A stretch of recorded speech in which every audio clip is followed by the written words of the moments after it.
Let's make a Memorial Day memorable by Linda Russell, past president of Club 7213, past District 12 Treasurer.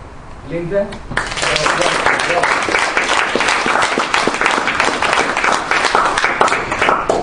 I will inspire you to make your Memorial Day memorable. My mom and dad, they tried to inspire us to make our holidays memorable and just our lives memorable.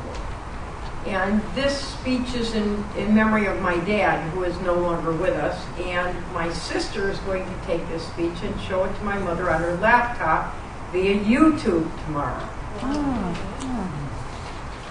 How did they make it memorable? Well, one of the things I noticed lately in my life is that I might be thinking that I don't make it memorable. I'm thinking in terms of, it's a long weekend, it's a day off, a Monday off, it's spending time with family that I don't like, or the people in my family I want to spend time with, they didn't call.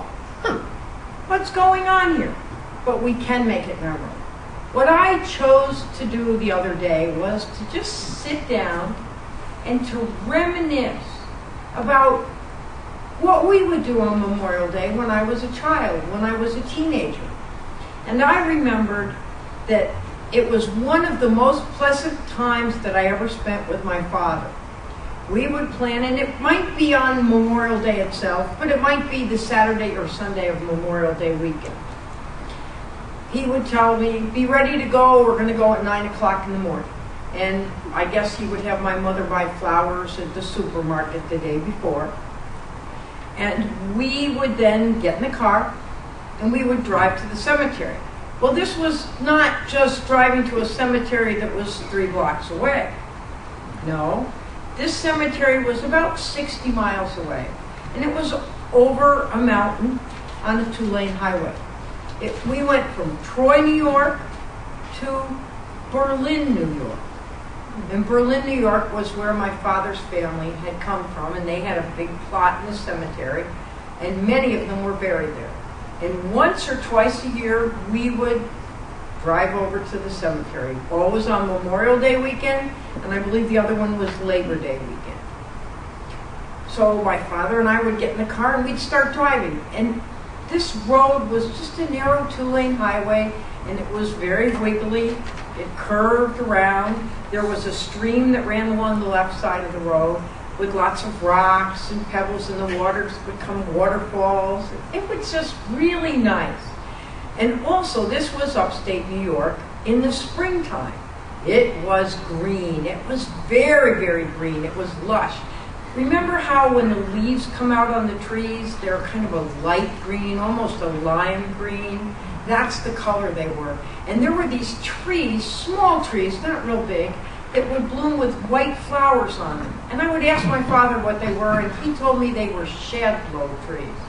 Now, I think they really were shadblow trees, and I'm going to have to Google that tonight and find out if that's really true, because my daughter asked me about that, because my father was the kind of person who would make up words. When he went south to visit his sister in Nashville, Tennessee, and they went out and they had food to eat, they served something called hush puppies, he would say, please pass me some more push bunnies. And that was the kind of thing. Instead of saying happy birthday, he would say yappy birthday. And he just did that all the time. And we try to carry on that tradition in his honor. So we'd drive over the mountain, curving up. We'd get up to the top, and then you would start down the other side of the mountain. And the road again curved quite a bit. And at this point, he would always tell a story about a terrible accident that had happened about, it seems to me it happened either late grammar school or early high school when I was there. And that was, there was a trucker driving an oil tanker truck. And he somehow got lost, he got on the wrong road, and he was coming down the mountain, and this road is a real curvy road, and it comes like this and it goes into town. And halfway down on that grade, he lost his brakes. And this man didn't have a lot of time to decide what he was going to do. But he chose to go off that road at a place where he only hit one house, and only a few houses were burned down in the town, because when his truck hit them, it exploded. And he was killed instantly, but it turned out it was a vacant building and no one died. And my father would always point out that this man was somewhat of a hero, because he knew there was no way to save himself, and he wanted to save as many people as he possibly could. And I don't know if that was on a holiday or not. It's interesting when you ride in a car with your parents on a holiday, and you're going for an hour or two or three. That time, they just use it to impart their philosophy to you. One of the big philosophical things was, we never went out of town on the holidays, because we would leave room for all those millions of people who wanted to go out of town. And one of the big benefits of that, according to my father, was that we weren't going to get killed in one of those millions of accidents that happened over the holiday weekend, because we would stay home.